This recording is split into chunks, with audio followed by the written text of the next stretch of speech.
He's a predator. On the left foot. Oh, superb! 9 out of 10 times he will score your goals, and that's why they call him the King Cole. I come here for Cole! Andy Cole equalises for Manchester United. He is in the top part of the pantheon of the greatest strikers we've ever had. Trying to set up Cole, that'll do. All instinctive, all off the cuff. He played 70-odd games for us and did great for us. But if someone would say to me, do you know Andy Cole? I would say no.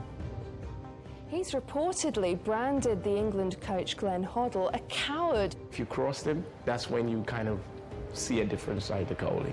I was difficult, feisty. Andy didn't play the game. Andy didn't give them media-friendly sound bites. That was perceived as Andy being arrogant. It's as if he's been forgotten or he wasn't part of that era. Tough, real tough. Here's Andy Cole!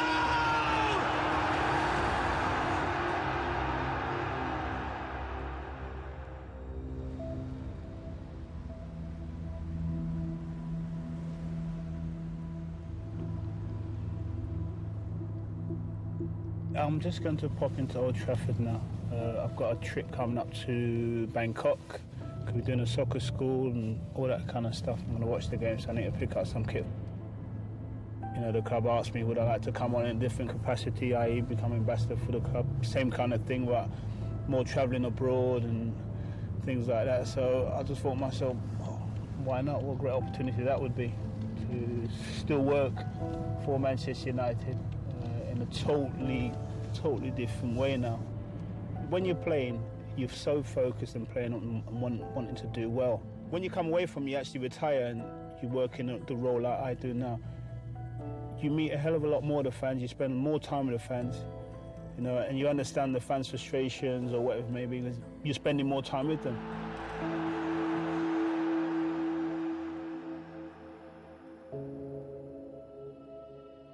The man's a European Cup winner. He's a treble winner. He did it. His life's been a success. He did it at the top level, and that's not always celebrated. Other strikers who scored fewer goals than him have got a more venerated than Andy's been. Champions of Europe, champions of England, winners of the FA Cup, everything their hearts desired. The new European champions, the treble, the dream come true. I've been advised not to start the interview this way by people who don't know you. Is it Andy or Andrew? To be fair, it makes no difference to me. How are you feeling about this interview? Is it an opportunity or a risk? Too late in my life to be a risk. Do you feel the general public know the real Andy Cole? No, not at all. Is that something you want to put right? Perceptions, in it. I don't know. What's your greatest strength?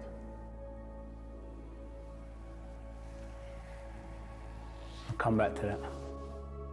What's your biggest weakness? Being vulnerable. Here's Andy Cole! I've always wanted to play football. First memories mostly just being a kid. And in those days, you could be a kid and play in the local streets, and you didn't have to worry about anything. He was all right as a child.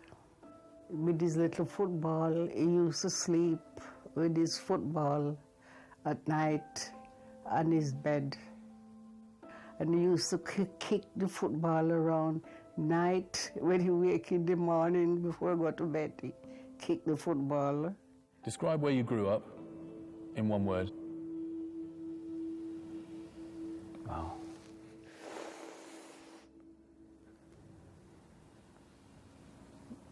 Yeah, it's tough. It's tough.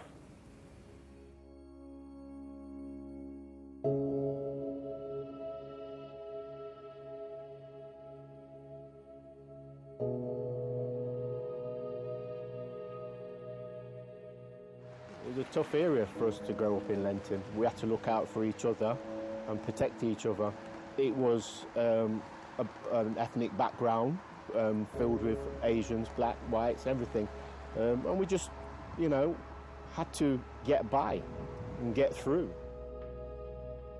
We didn't have much money, but we had a lot of love, and love gives you everything.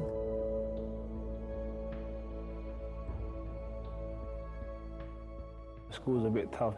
I always end up in a lot of arguments with teachers and seem to get suspended a few times. And I think the only reason I didn't get expelled from my school is, I always had one or two teachers batting for me. My school team, for some reason, I don't know, we didn't have many footballers in my school team. Didn't have many footballers at all. And I found it really frustrating as a young kid, real frustrated that my school team couldn't win games.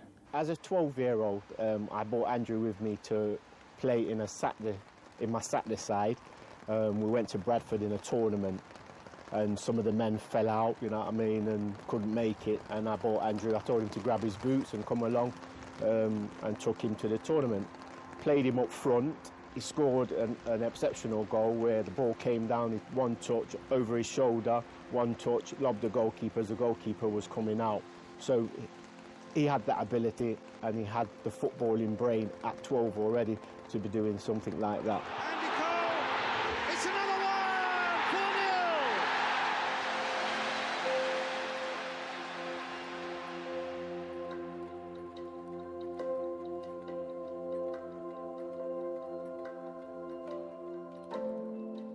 4-0. The first few months were really, really tough. You've got no home comforts. You haven't got your family, you've not got your mates. It's totally different. You're living in dormitories with boys from all over the country, and especially never being away from home a lot when I was younger. It was really the toughest part of my life. The saddest thing was when he was going away to Lily Shore. I remember a cry from Nottingham straight to Lily Shore. But it's the first time he going away, and I don't know what the position would be like. I think about it every day, and I says to myself, did I make the right choice? But when they're growing up and they stick that they want to do things, they're going to stick at it, and you got to back them. Who was there for you? Who was there on the end of the phone when those tough times came? The world, every part of my family were. Because you have dark times, When you're 14, you leave home at 14 for the first time. It's not easy.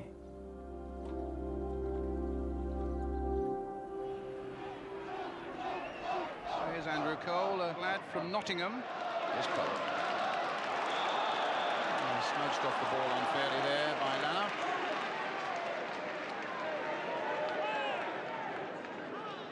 Your very first club was Arsenal. That decision for me was very, very easy. Very easy. Forward, trying to get Andrew Cole going. They pushed the boat out to get me to sign. Then also had a lot of young players getting into the team. People like Tony Adams, Paul Merson. From Merson, and he scores! Martin Keown, Paul Davis, David Rocastle, bless his soul, Michael Thomas. Thomas, it's up for grabs now! Thomas! Right at the end! Arsenal didn't work out, only 2 first-team appearances. Why? Altercations with the manager. Me and George never really saw eye to eye. I was a young kid who headstrong and believed I should have been playing in the first team at a certain age, and George didn't believe I could play in the first team. I think George just decided, this kid's too much problems. I remember one day he pulled me into his office and he was telling me what he thought of me, and he started shouting at me, and I started to have my penny's worth as well. He just said to me, you know what, get out. Get out. And he ended up kicking me out of his office, and that was that. Did you realise how difficult? I don't think you actually do until I sit and explain to you. Tough, real tough. The wind blows loudest when you got your eyes closed.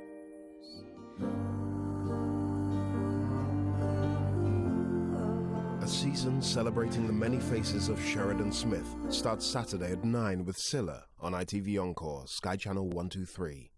The world's greatest holiday destinations are about to meet the world's toughest critics. Amanda, it's great. This looks great. The British public.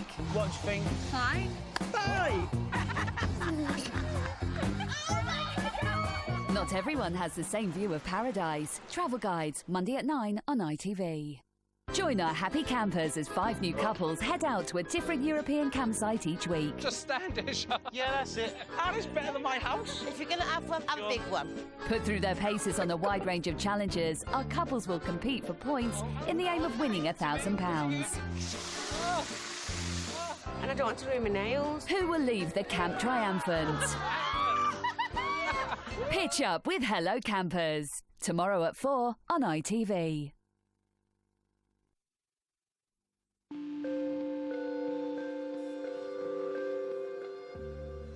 At Ashton Gate today, striker Andy Cole finally agreed with City's manager Dennis Smith to leave world-famous Arsenal and join City.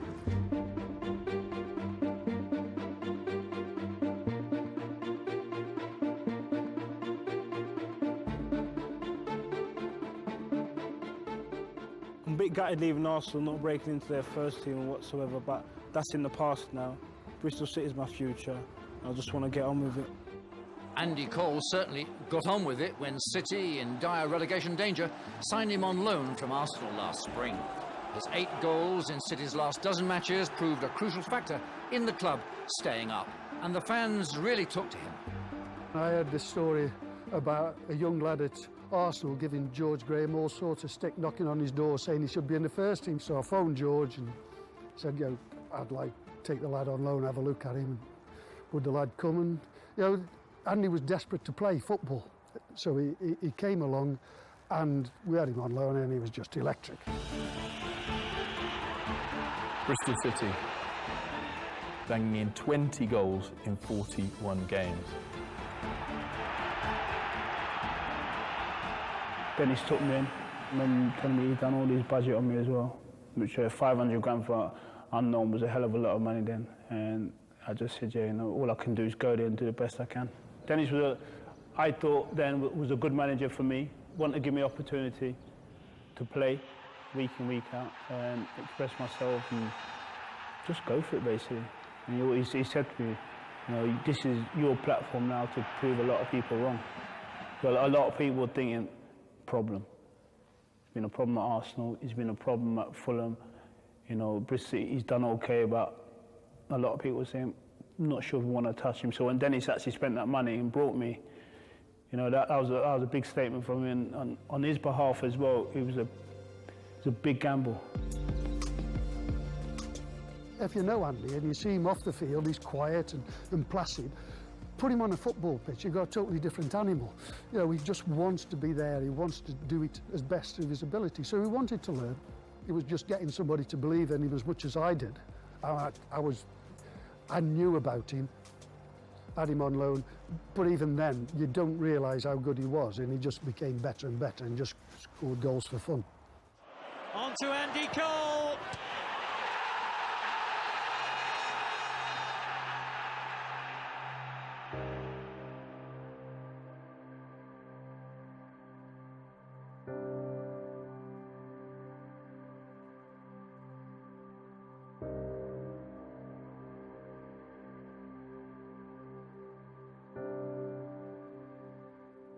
So did your father see football as a career where you could make money and support your family? No.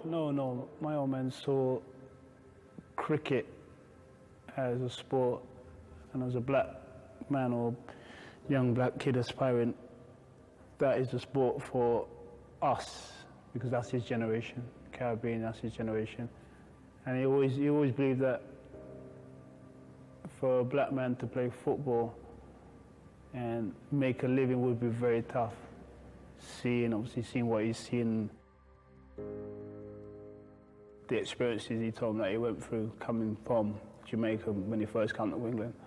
I don't think I could have done that, you know, but I think that's a testament of him, how strong he was as a young man coming from the Caribbean to England. Did your mother talk about their experiences of racism? No. The first time my dad sat me down and spoke to me about his experience when he came to England of racism, he was actually in Jamaica. And I took him out there and went to go watch some cricket. We were just sitting, me and him 1v1. And he explained to me when he first came over. Come.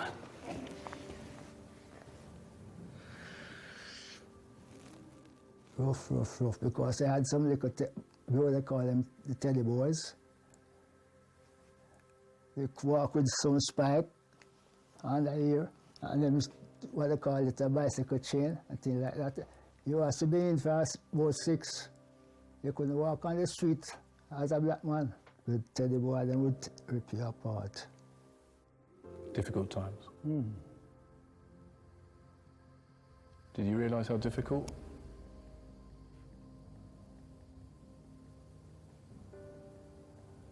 I don't think you actually do until they sit down and explain to you. Tough, real tough. Definitely.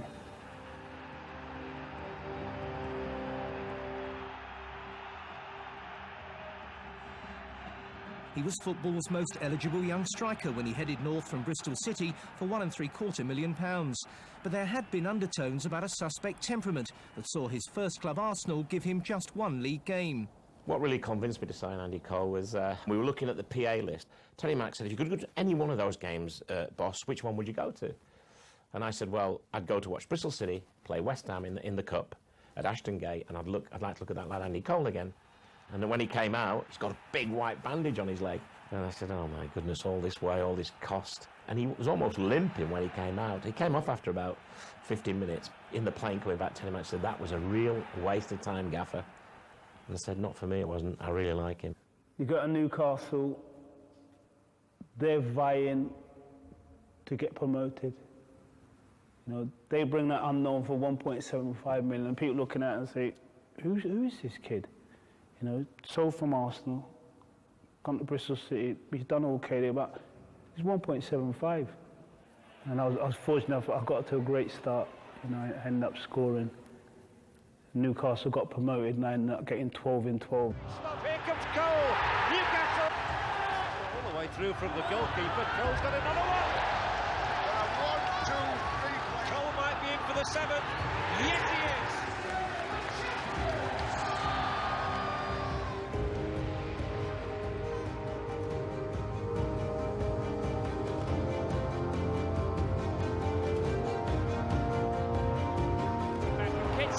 There's Cole, goal! Again, and Matthew, and down for Cole, and he scored!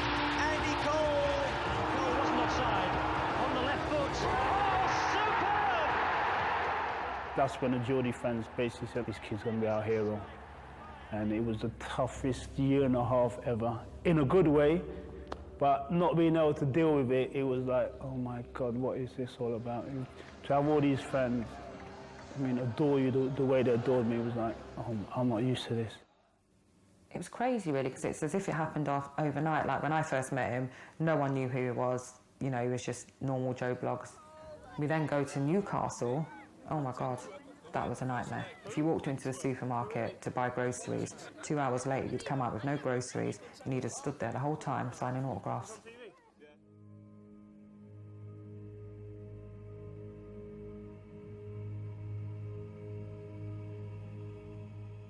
Famous bust-up with Keegan saw the superstar go walkabout in London while the team lost at Wimbledon. He was going to play Crystal Palace in the League Cup. Just after that game, I felt so tired and I couldn't get myself going. And he said to me, don't you fancy it today? So I said to him, no, I don't fancy it today. He goes, well, if you don't fancy it, you can do one. So I said, okay, not a problem to me. And I just walked off. Got in a taxi and my girlfriend, and she was at home, so I just ended up going to hers. And I remember I rang the doorbell and she said to me, what are you doing there? You got a game tonight, haven't you? So I said, yeah. I said, I just walked out there, I can't be bothered. And she said to me, what do you mean you can't be bothered? So I just had that argument with the manager, and he told me that if I didn't want to be here, do one. So I said, I'd do one. She said to me, Andrew, why did you do this? We went to play the game, no Andy Cole, and we lost. And we go in Friday for training. We got a game on Saturday. Andy poked his head round, and he just said, Gaffer, what do I do now? He just said, tell what you do. You go out, you train properly, and if I think you're fit enough, I'll put you in the team tomorrow. He came out, he trained properly, I put him in the team. I think he scored a goal, he may have scored 2, and it was forgotten.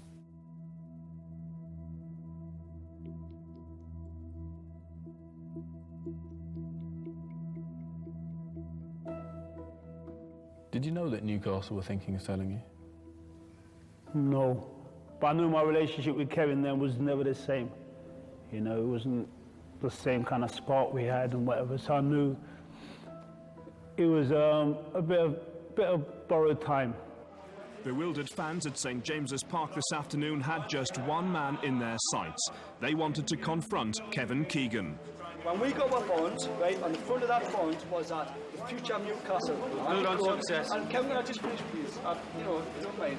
The future of Newcastle, we are no longer a selling club, we are a buying club. If a deal comes along whereby I as manager think I can take the club forward again, I've got to be allowed to do that. Absolutely flabbergasted. I can't believe he's gone. Gutted. Speechless. Heard it on the news and wanted to cry. Everybody is totally devastated. We're all totally upset. There's no one to replace Cole. No one.